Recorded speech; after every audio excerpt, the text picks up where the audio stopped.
Hello, Resurrection. Hope you're doing well.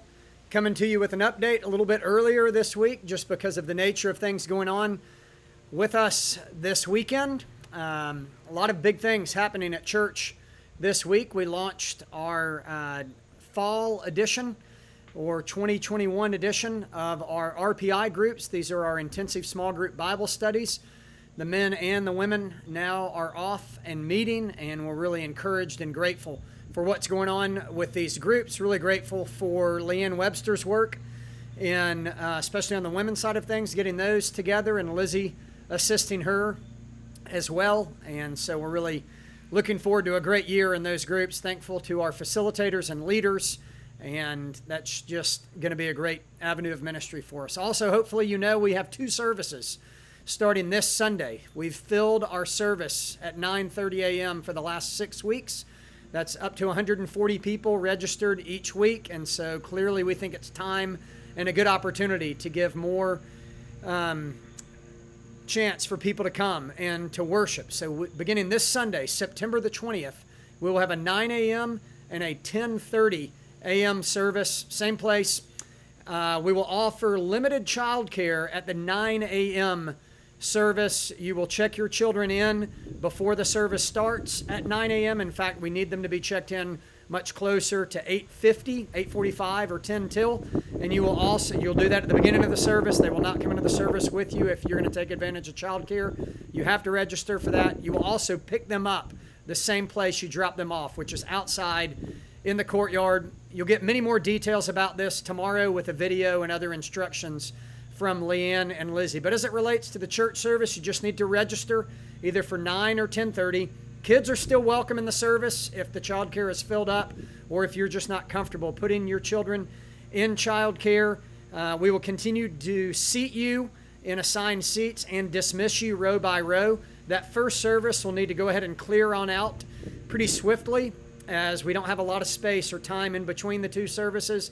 And if you're coming to the 10:30 service, we just ask for a little bit of patience on when we'll be able to get you into the sanctuary or into our worship area on Sunday morning. We think that'll start to be able to happen around 10:15 or 10:20. But with these things, like all things right now, we ask for your patience and your grace. And we really need this always. One of the things that we've said from the beginning as a church, even prior to the challenges that COVID presents for us, is we want our church not only to embody and to believe and to preach the gospel, but we really want an atmosphere of the gospel in the way that we go about things. And so I just really want to challenge us and encourage us to have an atmosphere and an attitude of the gospel as we approach this coming Sunday with new challenges and new opportunities in these services and with childcare, remembering that we're always in beta. And this would be true even if we weren't a church plant,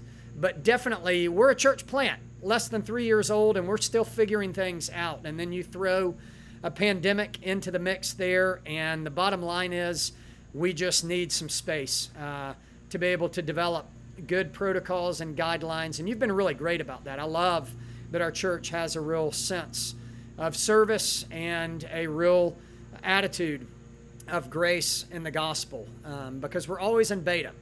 If you're looking for a church that has everything nailed down perfectly and figured out, then you probably don't need to be at our church. But that's not what you're looking for, I believe. I think you're looking for what we're doing, and you've been very receptive to what we're seeking to do on Sunday mornings. Jim Collins, in fact, in his book, or in his research, he wrote Good to Great and Built to Last, uses an analogy. He talks about good companies shoot bullets, not cannonballs. And his point is you can shoot a lot more bullets than you can cannonballs because you don't have to use as many resources as far as time and finances and all the other things that it takes to have one shot to make a cannonball, for example, work. Instead, he says you need to fire a lot of bullets. You need to try a lot of things. You need to do a lot of prototypes.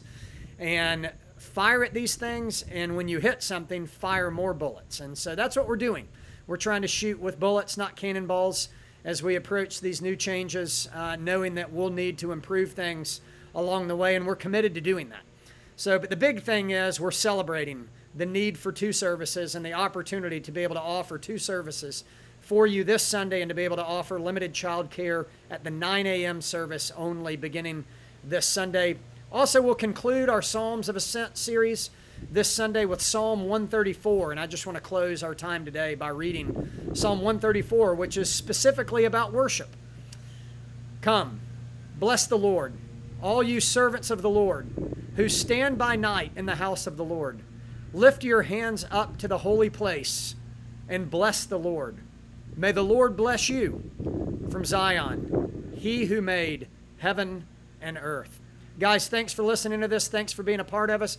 Hopefully many of you will be able to come worship with us this Sunday by reserving spots through the links that are embedded in this email or on our webpage. And if you can't join us in person, hopefully you're joining us online, and we definitely ask you to join us in spirit and in prayer.